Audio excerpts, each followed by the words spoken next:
Alors, lisons 1 Timothée, chapitre 3, versets 14 à 16.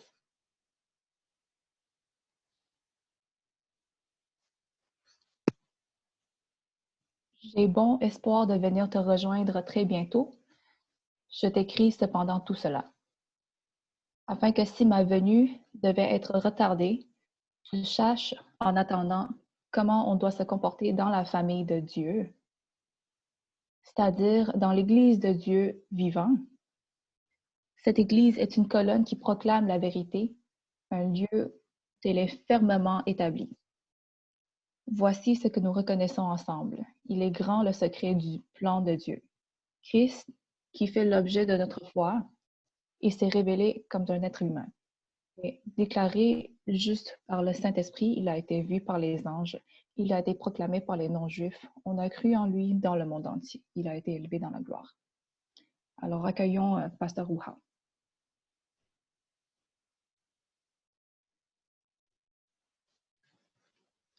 Bonjour tout le monde. Alors le temps passe vraiment vite. Peu à peu, par les services en ligne, ça fait déjà 10 dimanches qu'on se rencontre en ligne virtuellement. Ça fait presque 2 mois.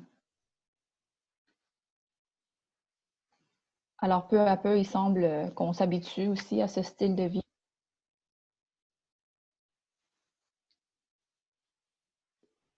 Peu importe ce qui a changé dans notre vie, environnement, dans notre environnement physique, je voudrais demander, a-t-il aussi eu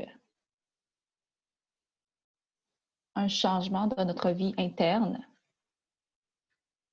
Ou dans les mots de Paul,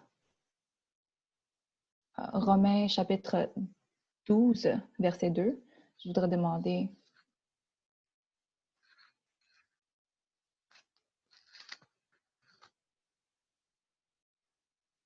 est-ce que notre cœur s'est transformé aussi? Alors, nous regardons toujours les nouvelles sur le virus, sur les nombres de cas. On fait face à des nouvelles.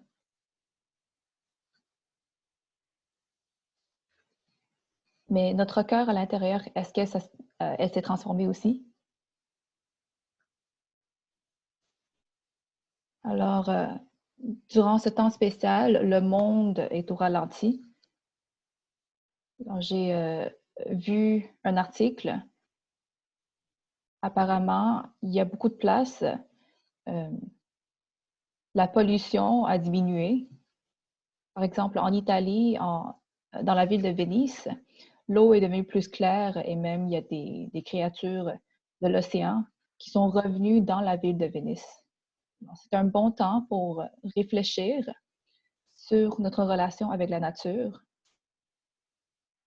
les autres et avec le créateur de ce monde.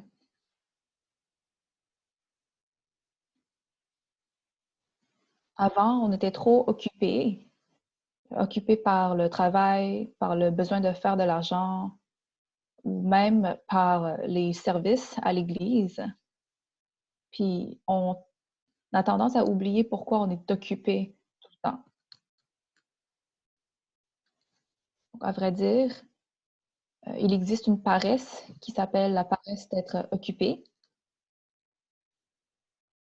On a l'air d'être occupé, on fait toujours quelque chose, mais à l'intérieur, on est paresseux. On est même paresseux à faire face à nous-mêmes. Donc, on a tendance à fuir nos problèmes internes. Alors, on se donne des excuses et on se désensibilise par être occupé tout le temps. Fait que ça, c'est la paresse d'être occupé. Durant cette pandémie, on a été obligé d'arrêter nos pas.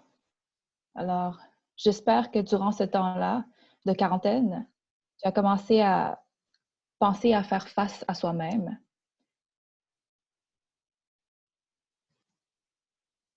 Et se connaître plus connaître plus le monde autour de toi et connaître plus notre Dieu et d'avoir une transformation de cœur. Et bien sûr, ça se pourrait aussi que durant la quarantaine, tu es toujours paresseux, tu ne veux pas penser, tu ne veux pas faire face à toi-même, tu ne veux pas bâtir une relation avec les autres non plus. Tu veux juste te renfermer dans ton propre monde, surfer sur Internet, jouer aux jeux ou être occupé dans n'importe quoi d'autre.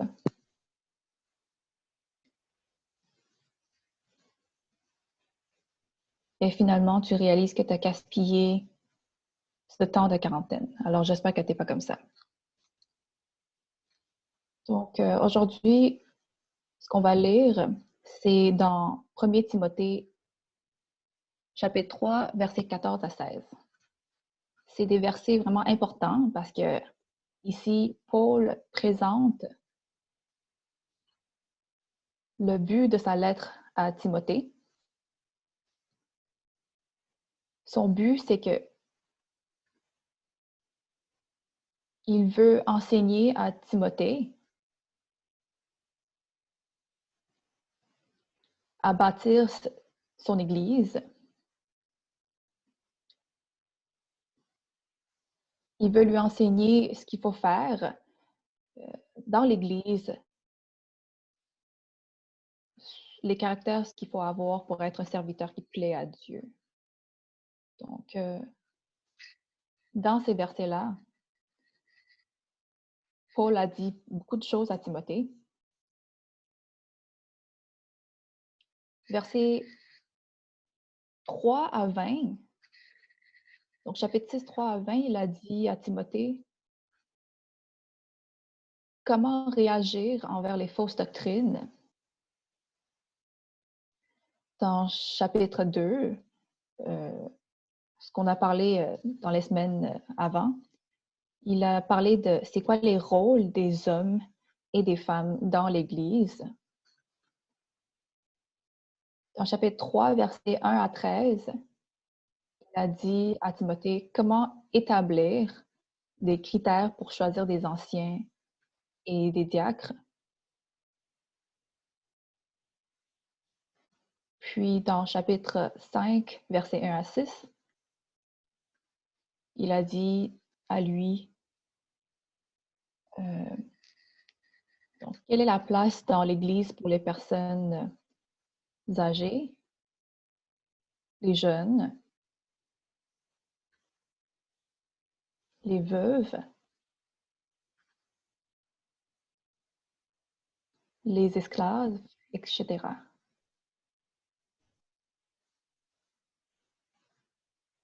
Donc, il a donné beaucoup de tips à Timothée à comment établir un ordre dans l'Église.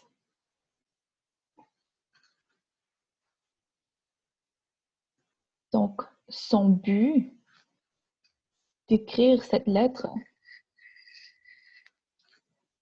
c'est vraiment d'enseigner à ce jeune leader, Timothée, à comment établir l'ordre dans l'Église de Dieu. C'est quoi les caractères qu'il faut avoir pour servir dans l'Église. Surtout que notre thème de cette année de l'Église, c'est de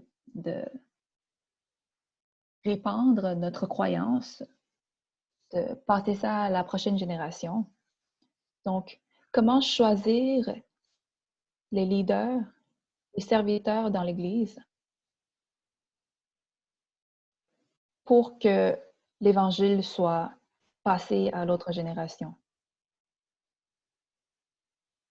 Qu'est-ce qu'il faut faire pour que ça soit plaisant à Dieu?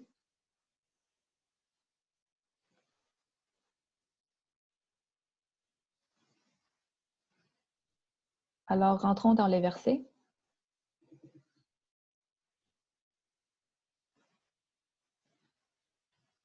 afin de voir qu'est-ce que Paul a dit au juste à Timothée.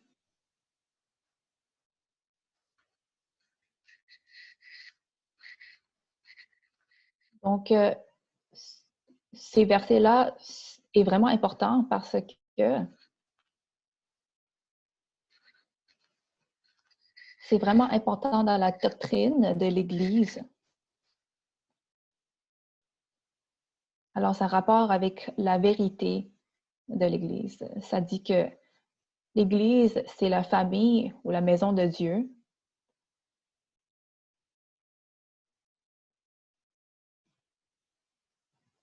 Puis, il avait dit que l'Église, c'est le pilier et le fondement.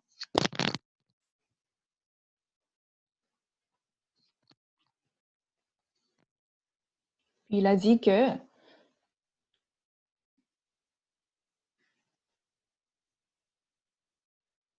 l'Église est l'Église du Dieu vivant.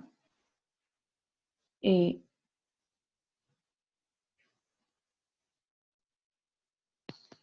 Paul a dit à Timothée que Dieu, l'Église, c'est la famille de Dieu.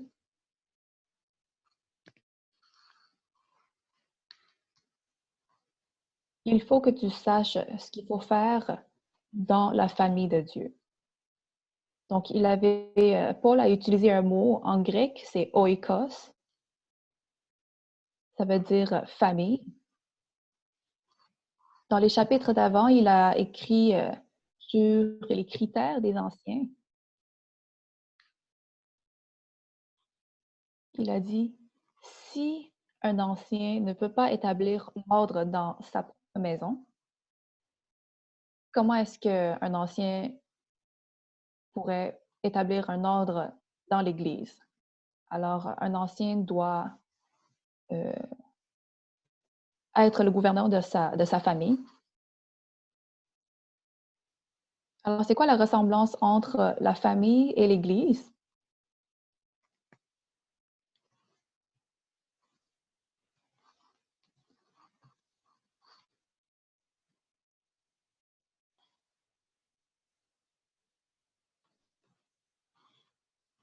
Donc, les Chinois disent souvent un pays a sa loi, une famille a son ordre.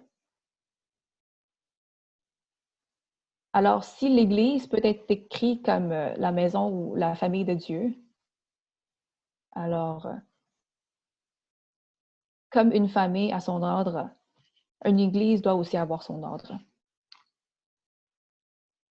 Alors, s'il n'y a pas d'ordre dans la famille, c'est sûr que les enfants n'ont pas d'ordre à respecter non plus. Alors, s'il n'y a pas d'ordre dans sa vie devrait être en désordre aussi.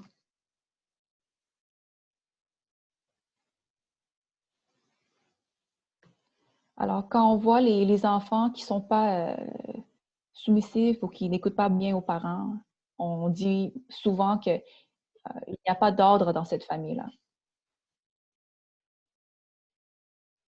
Alors, ça a vraiment rapport avec comment les parents peuvent établir un ordre dans la famille pour enseigner aux enfants et comment les enfants peuvent grandir dans l'ordre de la maison. Alors, l'Église, c'est la famille de Dieu. Donc, l'ordre n'est pas établi par nous, par les hommes. Ce serait établi par Dieu lui-même. Donc, il va falloir qu'on regarde dans la Bible. Qu'est-ce que la Bible dit sur comment établir un ordre dans l'Église? Alors, Paul, dans chapitres 2 et 3, il a déjà démontré certains ordres et règles qu'il faut établir à l'Église. Dans chapitre 2, il a déjà écrit que les hommes et les femmes, qu'est-ce qu'il faut, c'est quoi leur rôle dans l'Église.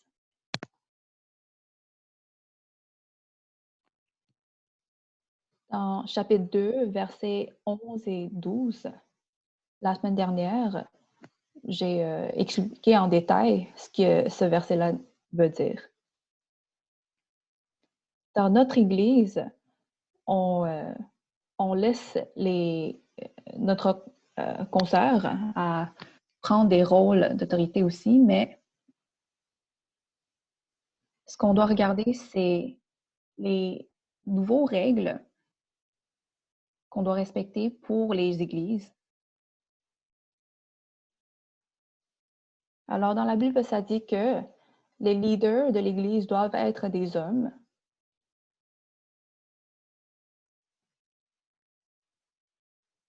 C'est les hommes qui doivent être des anciens, non les femmes. Alors, le rôle des anciens, c'est d'être un leader de l'Église. Alors, selon ce que Paul a dit, les femmes ne peuvent pas prendre le contrôle des hommes. De ce qu'on peut voir, ça, c'est vraiment différent de ce que notre société supporte. Alors, il y a beaucoup de monde qui sont à l'encontre de l'idée que les femmes doivent être submissives aux hommes. Dans notre monde, le féminisme dit que c'est bien pour les femmes d'être leaders aussi. Alors, l'Église, ce n'est pas notre société, ce n'est pas notre monde. L'Église de Dieu, l'Église de Jésus, doit suivre les paroles de Jésus, les paroles de Dieu. Alors, il y aura beaucoup de monde qui disent, mais en Chine, n'a-t-il pas beaucoup de femmes qui sont pasteurs? Mais dans la Bible aussi, il y a Débra qui est un leader.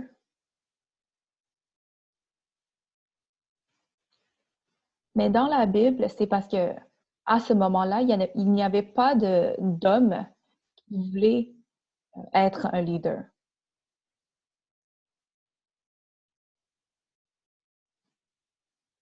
Alors, le peuple de l'Israël, ils n'avaient pas de foi, ils avaient peu de foi. Alors, à ce temps-là, c'est les femmes qui ont pris le rôle de leader.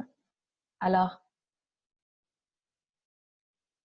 c'est correct selon les circonstances pour les femmes d'être leader, mais ce ne doit pas être la norme de l'Église.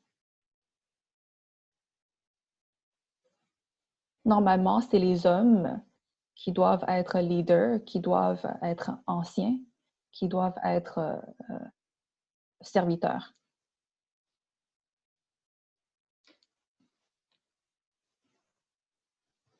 Dans le temps de Débra, c'était un temps spécial. Alors, en Chine, il y a beaucoup de femmes qui sont pasteurs. C'est parce que il manque d'hommes pour se lever et prendre le rôle de leader. Alors maintenant, ce qui presse en Chine, c'est vraiment pour plus d'hommes de se lever et de prendre le rôle de leader.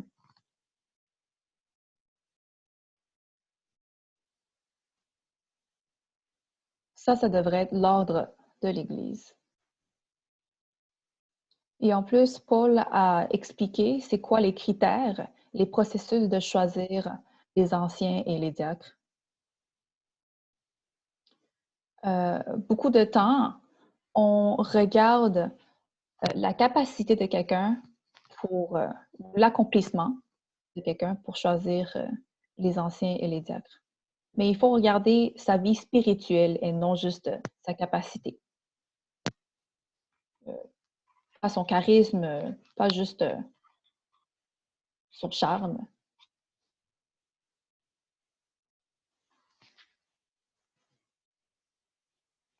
Alors, on a regardé que Paul, dans chapitre 3, il a clarifié les critères. C'est inséparable du caractère de quelqu'un et de la vie spirituelle, de la maturité spirituelle de quelqu'un.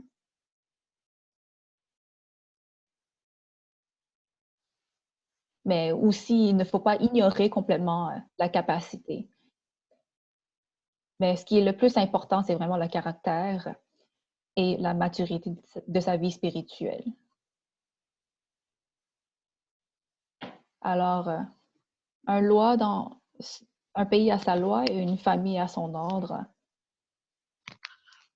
Alors, on doit aussi respecter les lois de Dieu dans l'Église pour choisir les serviteurs. Il n'y a pas juste l'ordre et la loi. Dans l'Église, il y a aussi l'amour. Alors, dans l'Église aussi, il faut avoir de l'amour.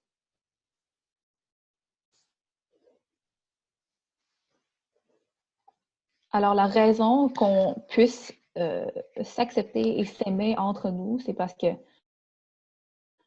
on a l'amour de Dieu, qu'on puisse nous entraider.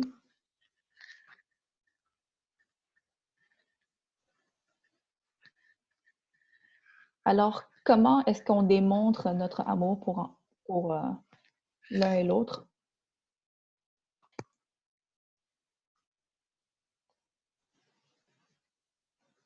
Alors, on démontre ça dans l'acceptance de chacun d'entre nous, le pardon et l'entraide.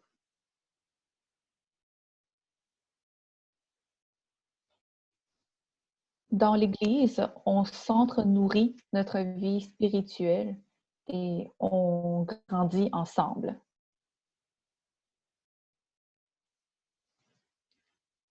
Alors, il y a beaucoup de monde qui disent que les pasteurs et les anciens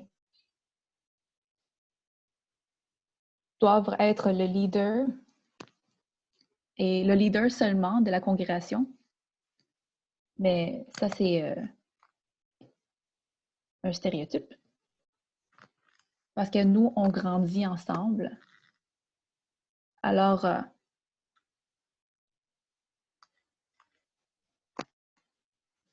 par guider les autres, on apprend aussi à être humble.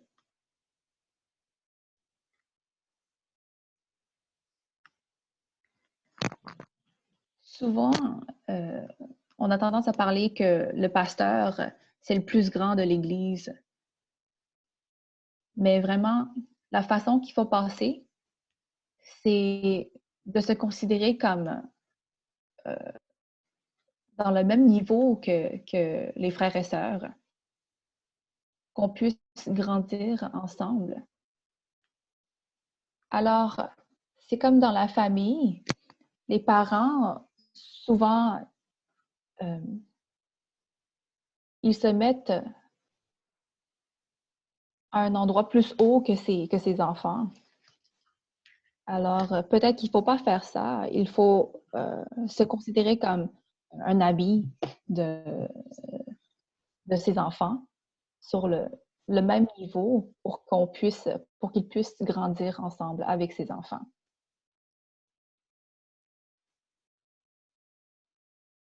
Donc, les pères et les mères ne sont pas parfaits. Alors, ils apprennent aussi à grandir, à vivre la vie avec les enfants, à être plus spirituel avec les enfants et apprendre à être soumissif à notre Père, Dieu.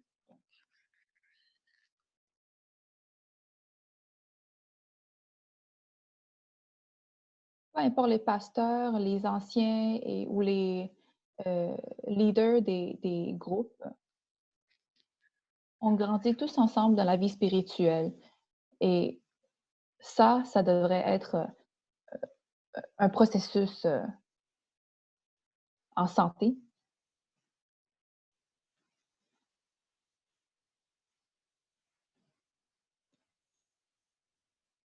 En grandissant, on peut aussi voir où est-ce qu'on a de la difficulté, on peut s'entraider, on peut s'entre-encourager. Comme le dit la Bible, le fer peut aiguiser avec du fer. Donc, on ne peut pas choisir notre famille.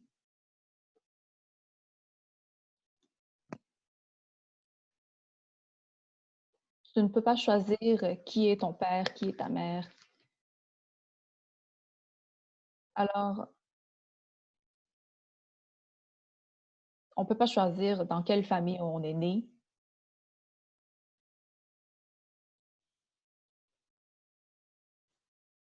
Notre famille est déjà fixe quand on est né.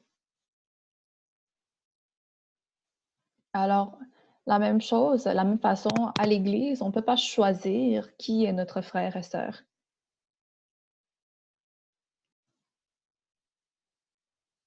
C'est déjà fixé par la volonté de Dieu que nous, on est venus à Montréal. On a été baptisés à l'Église de grâce, qu'on puisse être une famille unie dans l'Esprit de Dieu.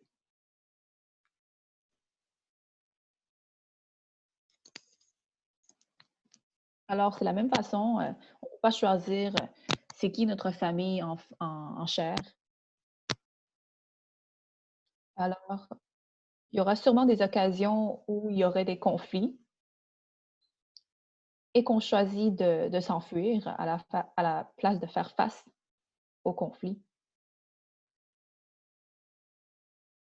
On a tendance à ne pas reconnaître que ça, c'est notre famille parce qu'on n'a pas le choix. Mais même durant le temps de la difficulté, les conflits, il faut qu'on choisisse à faire face à nous-mêmes, à faire face aux autres pour résoudre le conflit. Alors, il ne faut pas s'enfuir dès qu'on rencontre quelque chose de difficile.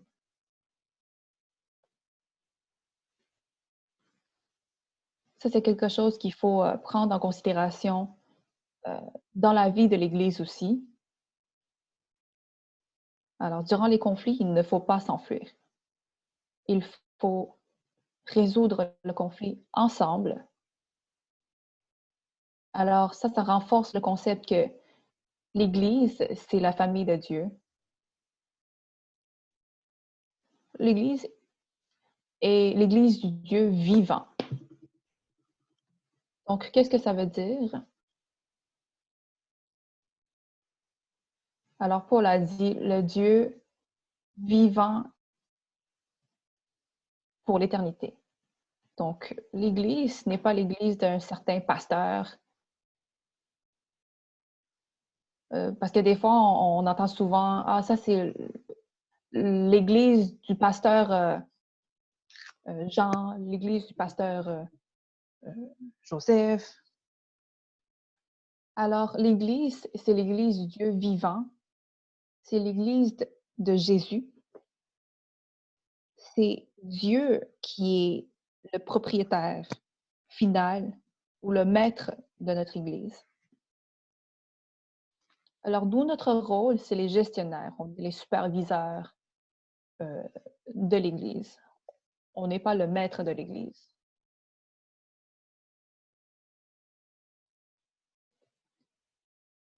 Alors, souvent, on entend aussi, il faut qu'on participe comme si on était maître de l'Église.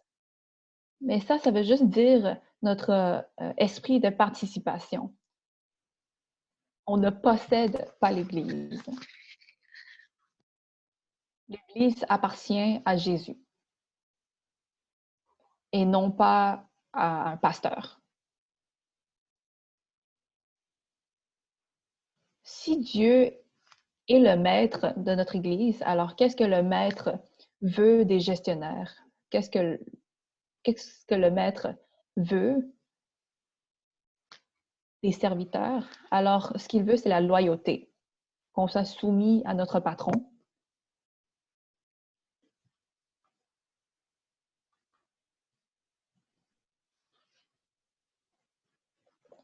C'est rendre service à notre patron, c'est pour glorifier Jésus, non pas pour notre propre gloire. Donc, s'il y a quelqu'un qui nous complimente, ça se pourrait que on soit perdu dans les compliments des autres et qu'on se glorifie nous-mêmes. Mais il faut qu'on se rappelle que l'Église, c'est l'Église du Dieu vivant, du Dieu éternel. Si Dieu a accompli quelque chose par nous, donc nous, on a réussi dans quelque chose grâce à Dieu, la gloire doit appartenir à Dieu et non pas à nous-mêmes.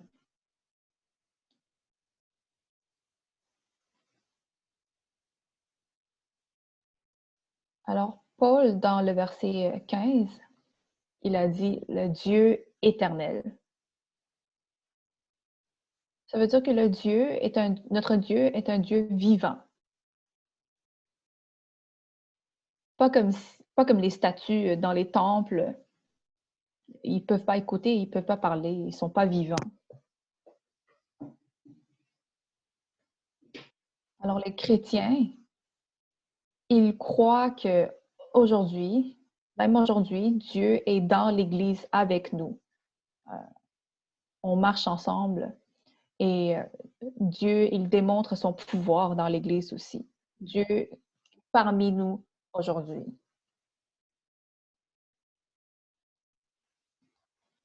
Donc, il nous donne des pouvoirs, il nous donne le Saint-Esprit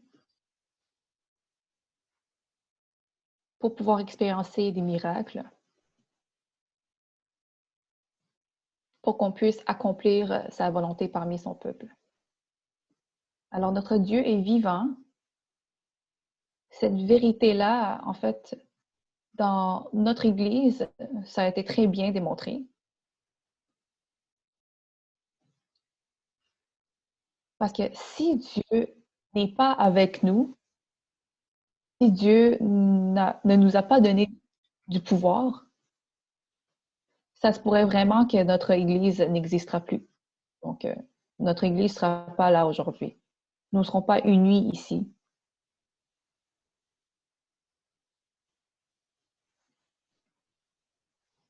Alors, à cause de cette quarantaine, on est séparés physiquement. Alors, si Dieu n'existait pas, c'est tout à fait possible qu'on sera pas ensemble en train de avoir ce service-là. Alors, le fait qu'on soit unis dans son esprit démontre que notre Dieu est vivant et il est parmi nous.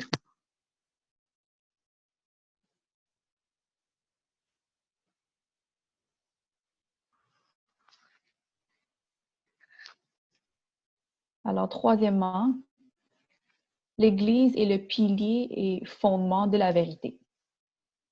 Alors, je ne sais pas si vous avez déjà vu les édifices de l'ancien Rome.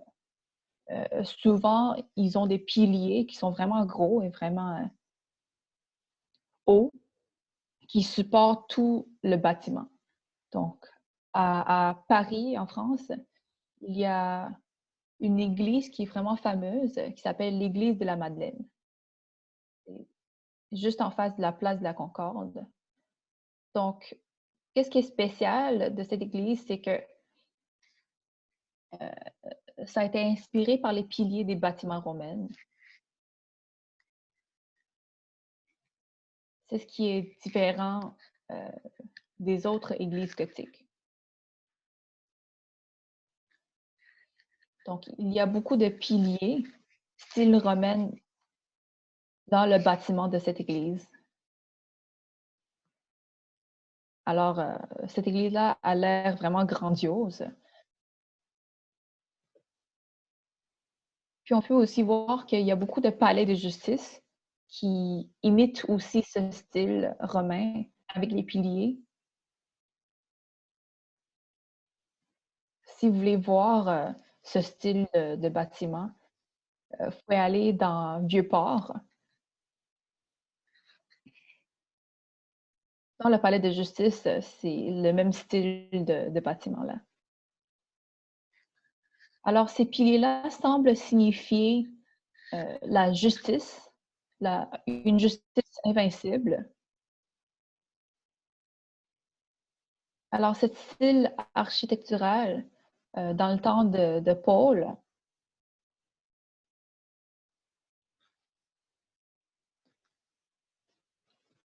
peut être utilisé comme un exemple entre l'Église et la vérité. Donc, les piliers dans ce genre de bâtiment-là sont vraiment importants parce que ça supporte tout le bâtiment. Donc, Paul, ce qu'il veut nous dire, c'est que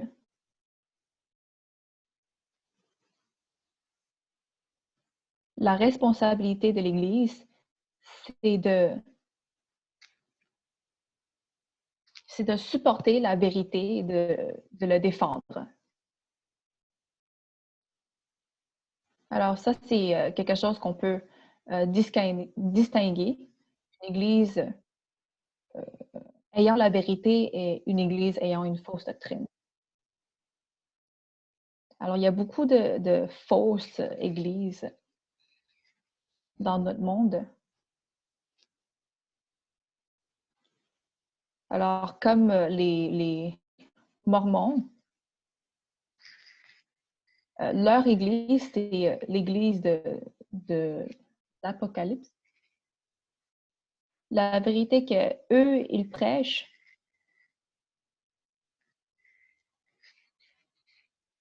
ce n'est pas Père, Fils et Saint-Esprit 3 en 1. Donc, pour nous, les chrétiens, leur église, c'est de la fausse doctrine. Alors, la responsabilité d'une Église chrétienne, c'est vraiment de défendre, de supporter notre vérité.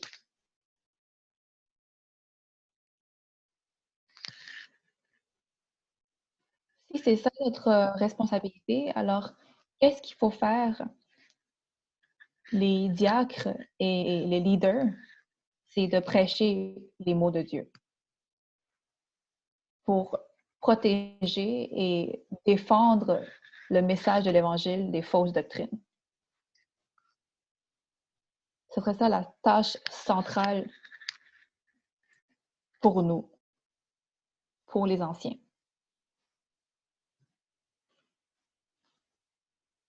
C'est pour ça qu'au début, quand Paul parlait à Timothée, il a spécialement soulevé qu'il faut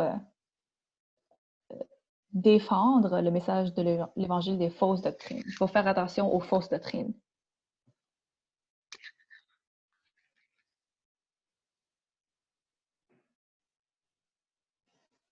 Alors, si l'Église se mêle dans la justice en tant que telle dans notre société, dans notre monde,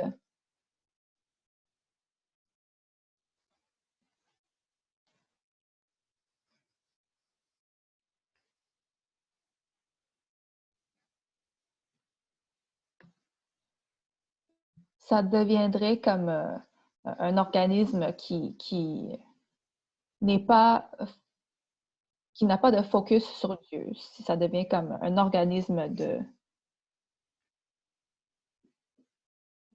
à but non lucratif.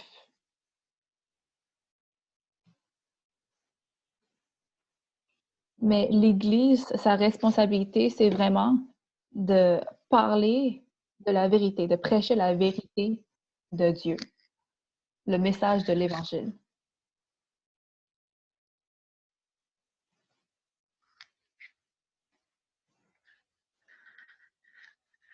Alors, prêcher le message de l'Évangile, ce n'est pas la tâche des autres organismes chrétiens. C'est vraiment la tâche, la responsabilité de l'Église. L'Église ne peut pas être remplacée par les autres organismes.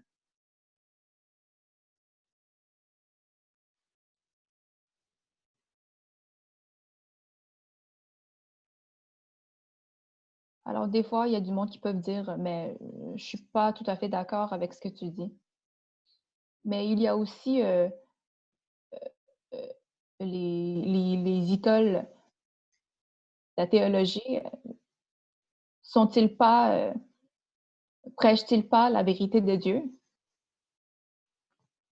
Oui, mais leur existence, c'est donc l'existence des écoles bibliques ou les organismes chrétiennes, leur existence, c'est pour supporter l'Église. Ils offrent un support pour l'Église de Dieu.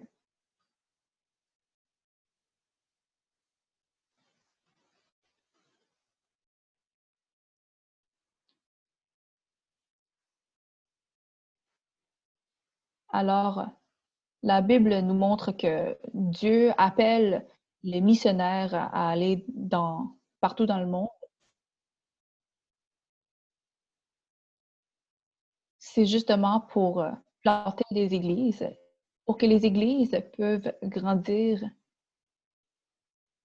et qu'ils deviennent des supports et des défendants de la vérité de Dieu.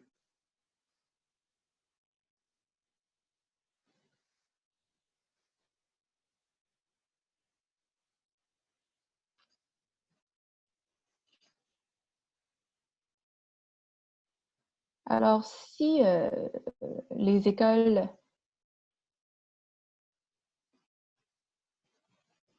si les écoles théologiques n'ont pas de but pour d'éduquer le monde pour venir servir dans l'Église,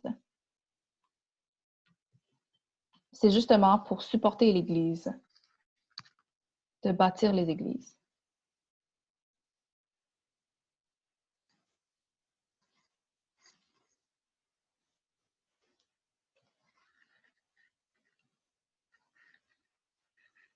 Alors, tous les membres de l'Église ont leur rôle et la tâche de prêcher la vérité et l'Évangile de Dieu et de défendre le message de l'Évangile.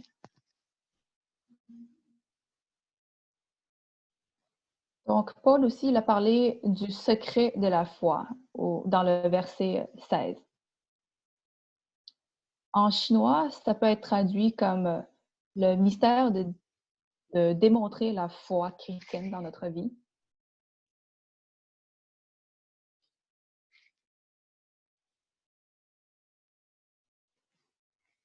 Mais au fait, Paul ne veut pas seulement dire ça. Dans les versets 14 et 15, il dit à Timothée,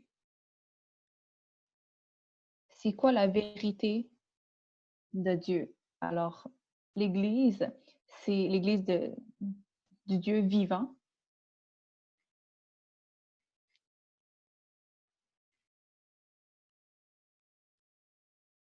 Et puis, dans verset 16, il a révélé à Timothée, il a enseigné à Timothée qu'est-ce qui est le secret de la foi, de cette vérité-là.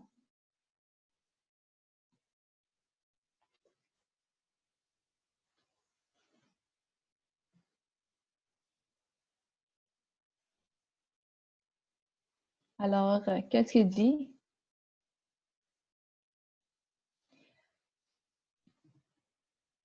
Alors, il a dit, par le moyen de la bonne nouvelle, les non-juifs sont destinés à recevoir les juifs, les biens de Dieu réservés à son peuple.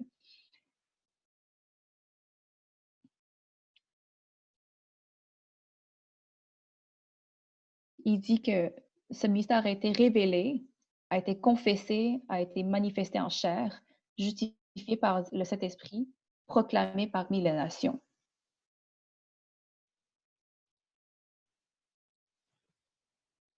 Donc, dans Éphésiens chapitre 3, 3 à 5, il dit, Dieu m'a accordé une révélation pour me faire connaître son plan secret. Donc, ce secret-là a été révélé.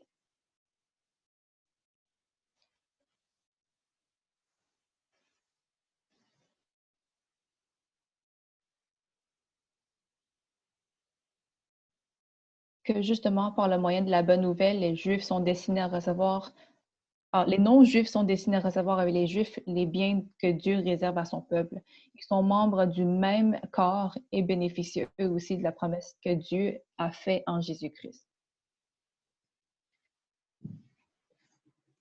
Alors, pour connaître cet secret ou ce mystère doit être révélé à nous.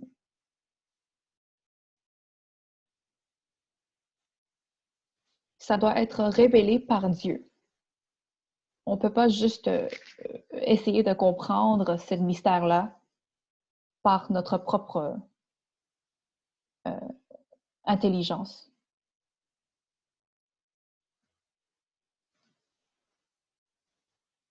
Dans l'Ancien Testament, il a été mentionné que ce mystère-là a été caché. Alors, c'est pour ça que ça dit, ce mystère doit être révélé dans notre cœur. Et on doit vraiment remercier Dieu à nous avoir révélé ce mystère-là.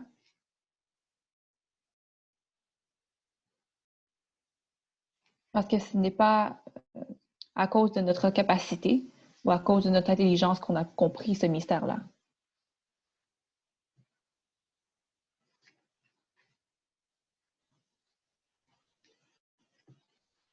Donc, ce mystère-là, c'est le mystère de l'Évangile, c'est le mystère de Jésus, parce que l'Évangile a rapport avec l'Évangile de Jésus. Puis dans cet verset-là, Paul dit, nous confessons. Et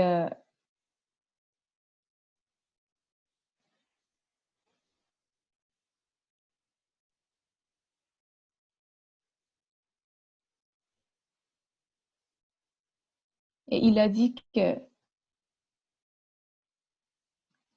notre fondation, notre croyance,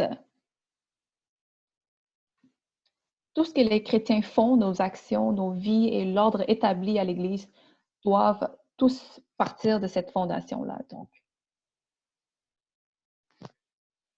ça, c'est notre déclaration de notre croyance. Ça, c'est ce que nous confessons.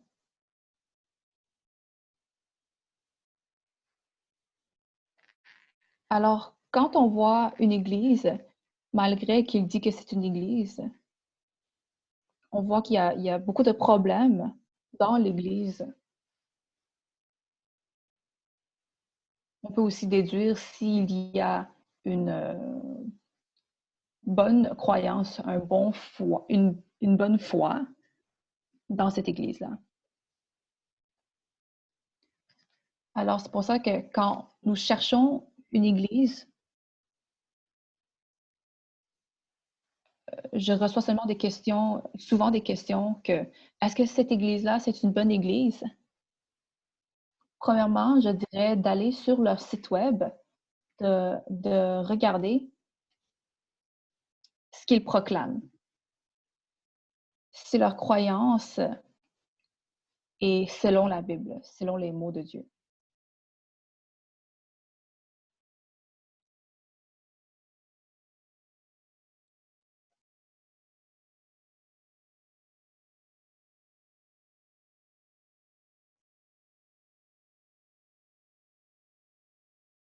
Alors ça, c'est applicable dans l'Église et dans notre vie. C'est pour ça que Paul a dit, nous confessons. Alors, si une Église dit que Jésus ne s'est pas manifesté en chair, il ne s'est pas justifié par le Saint-Esprit, il n'a pas été vu par les anges, on peut voir que cette Église-là, euh, ça se pourrait qu'il proclame une fausse doctrine. Ça se pourrait que même dans cette Église, ce ne sera pas possible d'avoir une vie sainte et sacrée. Alors, ça dit que Christ s'est manifesté en chair. Ça veut dire que Dieu nous est apparu en chair entre nous.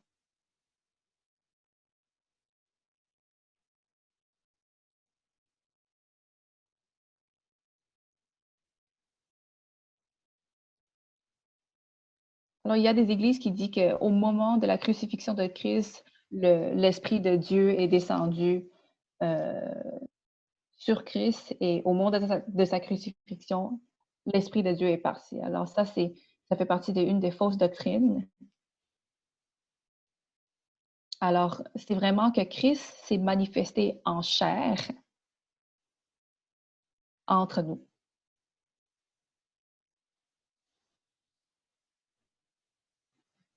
Alors, c'est vraiment que Jésus était comme ses frères. Il était en chair. Il a, il a été soumis, il a subi des tentations. Alors, c'est une chose qui est vraiment importante à s'en rappeler. Puis, Paul dit aussi que Jésus a été justifié par le Saint-Esprit. Sa naissance, son baptême, son ministère, sa résurrection, c'était tous, il avait tous eu l'onction par le Saint-Esprit.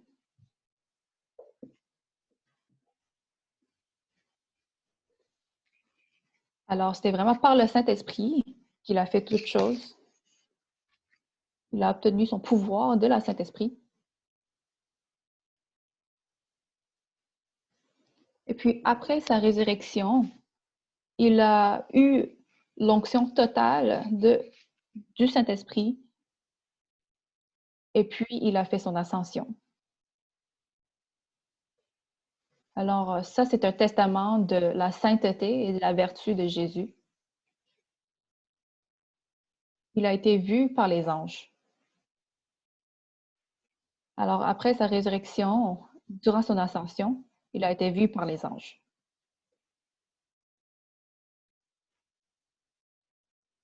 Alors, comme quand les apôtres sont venus devant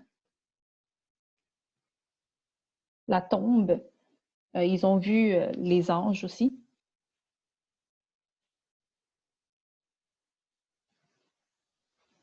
Alors, sa résurrection et son ascension a été vue et regardée par les anges. Aussi, Paul dit que Jésus ou l'évangile de Jésus est proclamé parmi les nations, non seulement parmi les Juifs, mais aussi parmi les gentils, parmi toutes les nations.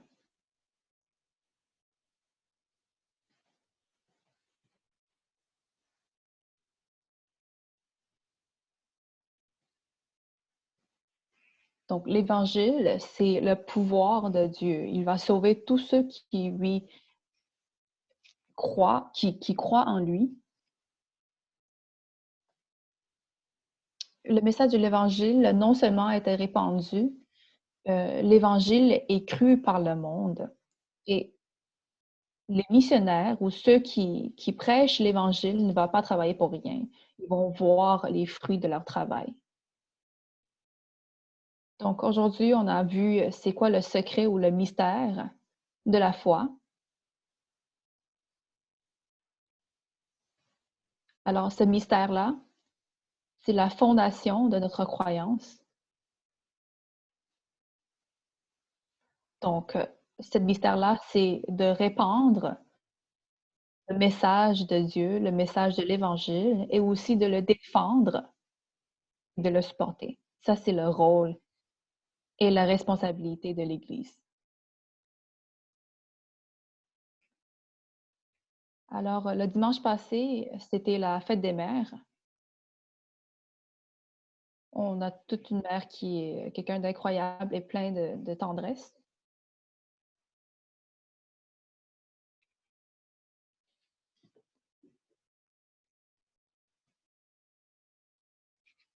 Donc, la semaine dernière, il y avait un pasteur.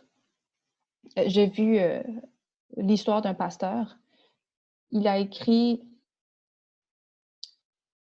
je ne vais pas dire son nom, mais je vais partager ce qu'il a écrit sur ce qu'il avait dit sur les mères, sur les mamans. Donc, ça va être la conclusion d'aujourd'hui. Il a dit que si l'importance des mères était seulement grâce à leur sacrifice pour la famille et pour ses enfants,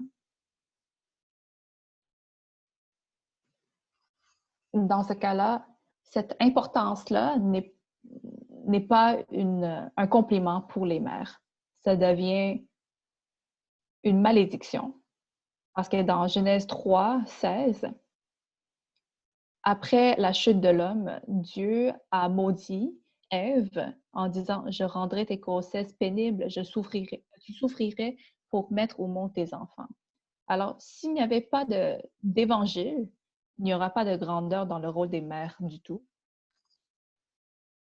Alors, selon le point de vue de la Bible, ça fait même un peu pitié parce que plus qu'une mère se sacrifie et souffre pour donner et retenir la vie de ses enfants, elle ne se réussira jamais parce que ses enfants partiront de ses côtés seulement la mort les attend parce que tout le monde meurt, tous les humains finissent par mourir.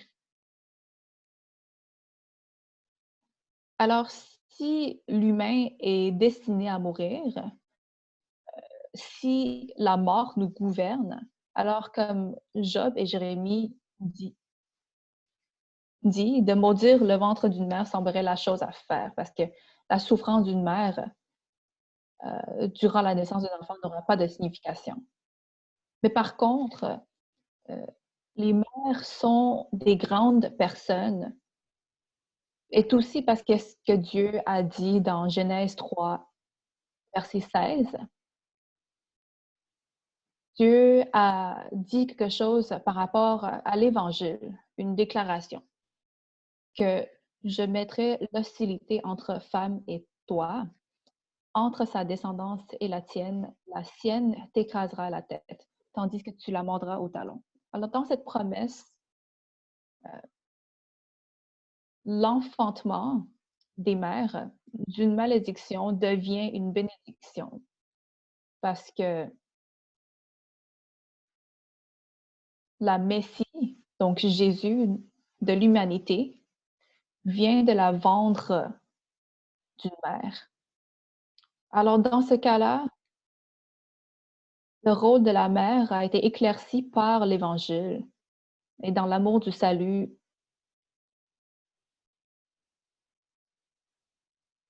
la mère a eu son rôle de populer le monde, sa mission de populer le monde. Alors, dans ce cas-là, les mères deviennent un symbole des églises.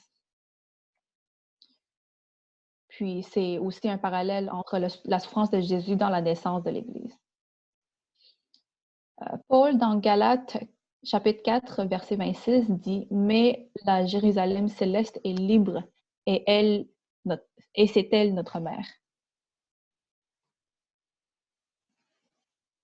Donc, il y a beaucoup de,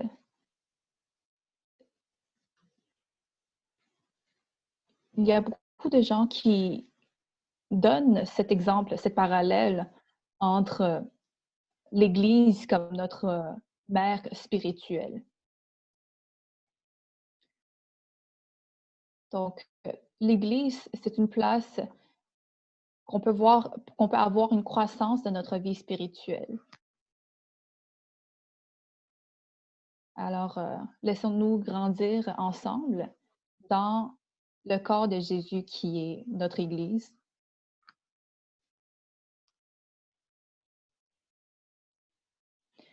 Si quelqu'un dit qu'il aime Dieu, qu'il aime Jésus, mais il n'aime pas l'Église, il n'aime pas l'épouse de Jésus, cette personne-là, son amour pour Jésus est hypocrite.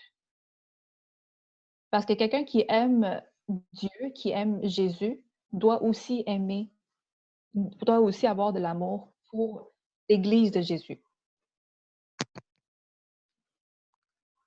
Alors, on doit aimer l'Église comme on aime notre maman. On doit la respecter. Et je crois bien aussi qu'aujourd'hui, il y a beaucoup de frères et sœurs choisissent de rester dans cette église-là, l'église de grâce. Ce n'est pas parce que il y a un pasteur que vous aimez, ce n'est pas parce que il y a des sermons que vous aimez, mais c'est parce que vous aimez l'église grâce. Vous avez de l'amour pour cette église-là. Donc, durant ces années passées, j'ai vraiment compris quelque chose. Le monde va et vient, mais et ça se pourrait soudainement, on manque quelqu'un, mais ça se pourrait qu'un jour, un pasteur part, ça se pourrait qu'un jour, un ancien part. Alors, le monde va et vient. Alors, dans cette va-et-vient, même dans cette va-et-vient, l'Église de grâce, en tant que l'Église de Jésus, je crois bien que notre Église va toujours être là, en étant la famille de Dieu.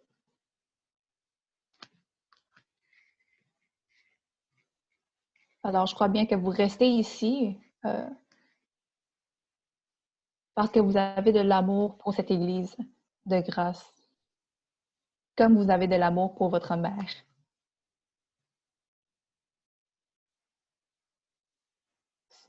C'est ça l'importance de l'Église dans notre vie.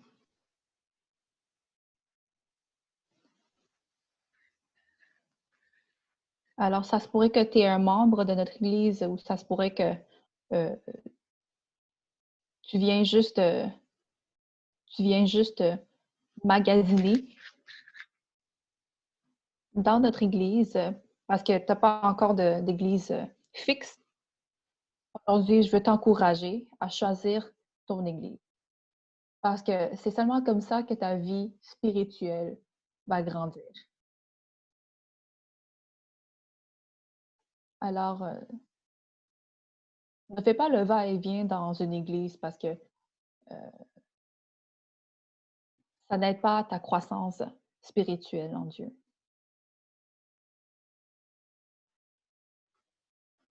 Alors, ces temps-ci, à cause des rencontres virtuelles, ça facilite aussi le monde à magasiner un petit peu entre les églises. Oui, c'est une bonne chose si tu peux apprendre des sermons, des services d'autres églises. Mais il faut que tu ailles quelque part que tu peux appeler ta famille de, de Dieu. Il faut que tu choisisses une église qui va aider dans ta croissance de la vie spirituelle, comme une mère.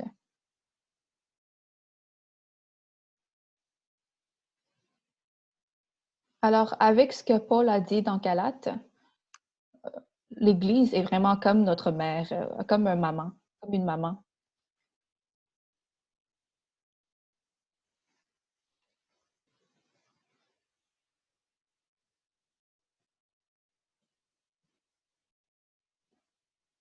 Donc, Paul a aussi dit que le mystère de la foi, le mystère de l'Évangile, c'est Jésus. Alors, malgré le fait qu'on ne peut pas se rencontrer physiquement, on peut toujours se rencontrer virtuellement, spirituellement, dans le Saint-Esprit.